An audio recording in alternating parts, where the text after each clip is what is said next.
Hey everybody. So in the last two episodes, I talked about Animation Magic, a now defunct game development and animation firm that found moderate success in the 1990s.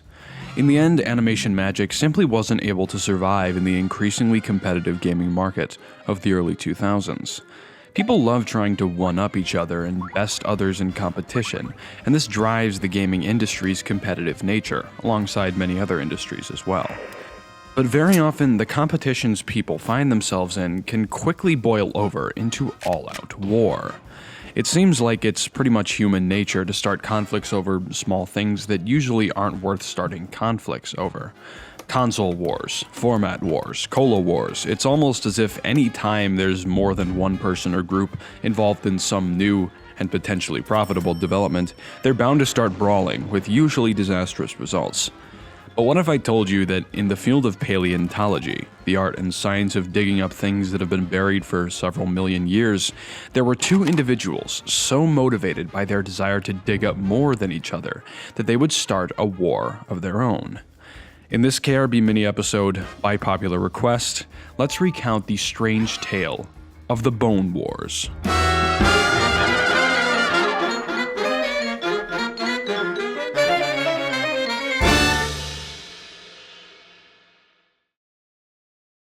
To understand the Bone Wars, it's important to point out that in the mid-19th century, scientifically driven paleontology in the United States was a relatively new and largely experimental field. Using the fossil record to establish a history of species was a bold and unexplored frontier, and there were many eager to capitalize on it. Two of the most active in this arena were a pair of scientists named Othniel Charles Marsh and Edward Drinker Cope.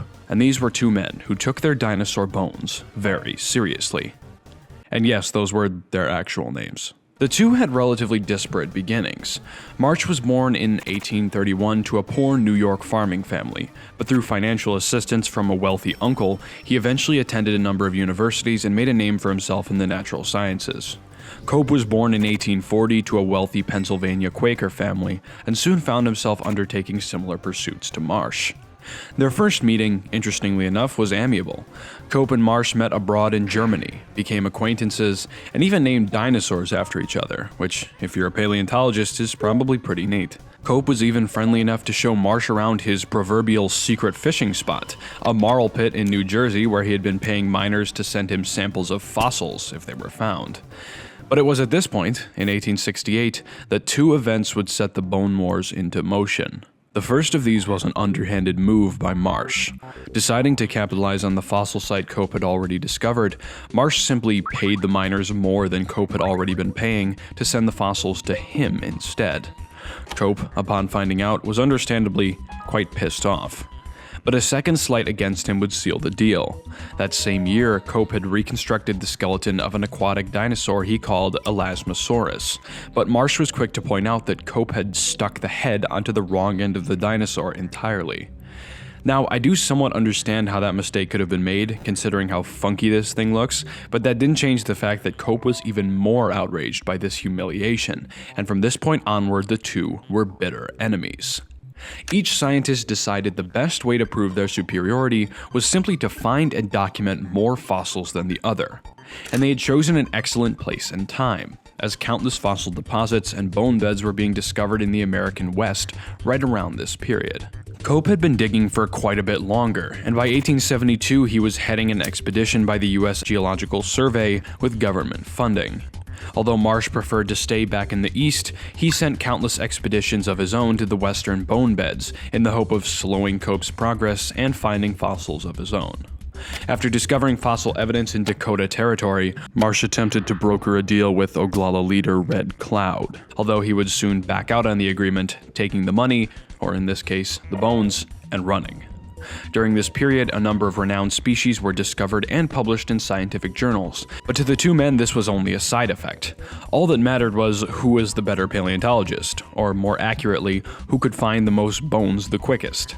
As a result, the two were very often somewhat hasty with their classifications, Cope more so than Marsh, and they would often discover dinosaurs that had already been found, or falsely identify new species, like when Marsh put a new skull onto an Apatosaurus body and called it a Brontosaurus. But by this point, Cope was still in the lead. Marsh, however, got a chance to take the advantage in 1877. Both scientists received a letter this year from an Arthur Lakes in Colorado, containing evidence of fossils in the area. Marsh's agents got there first, but were subject to fierce competition from Cope once they arrived. Soon, a pair of Union Pacific Railroad workers sent similar correspondence to Cope and Marsh, informing them of fossils in Como Bluff, Wyoming, again prompting fierce competition. This was the point at which the conflict devolved into all-out war.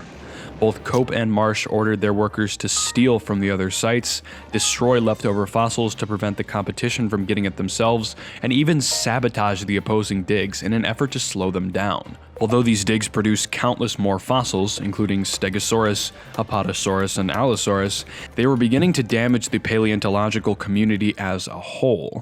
Cope and Marsh's bone wars were beginning to make headlines, and it was becoming clear to the public they were motivated more by animosity rather than a scientific curiosity. But as always, Cope and Marsh pushed on. By the time the 1880s rolled around, Marsh had taken the lead. His contacts in Washington had allowed him to be the appointed head of the U.S. Geological Survey, and he continued to discover new fossils as Cope's funds were steadily running dry, due in part to the pair's constant efforts on the sidelines to ruin the other's credibility. Cope had even bought out an entire scientific journal in order to get his findings published more prominently in it. But Cope's final chance to ruin Marsh would come in 1884, as the Bone Wars were beginning to die out. An investigation into Marsh's doings as the head of the Geological Survey was beginning, giving Cope an opportunity to share his 20 years of collected evidence detailing Marsh's criminal activity, of which there was quite a lot. This attempt was actually quite successful, stripping Marsh of his title, his wealth, and most importantly, his fossils. But Cope wasn't exactly doing so hot either. His health had been failing for years, and his once remarkable wealth had been sucked dry by his decades of sabotage attempts. The same could be said for Marsh. Cope died in 1897 with barely a penny to his name, and Marsh died 2 years later with only slightly more in his bank account. In one final, desperate, beyond-the-grave attempt to prove his superiority, Cope had his head cut off after his death, hoping to compare his brain with that of Marsh to prove he was the smartest. But understandably, Marsh refused the offer, and with that, the two took the Bone Wars to their graves. Now, the wars weren't all that bad for paleontology. Between the two of them, Cope and Marsh discovered over 100 new species, and essentially laid the bedrock of American paleontology pretty much single-handedly. Although their conflict might have been the end of them, it was a beginning for a whole new field of scientific discovery. And in the end, well, it's not like they would have cared that much about it, but at least it's something that we can be thankful for. Thanks for watching.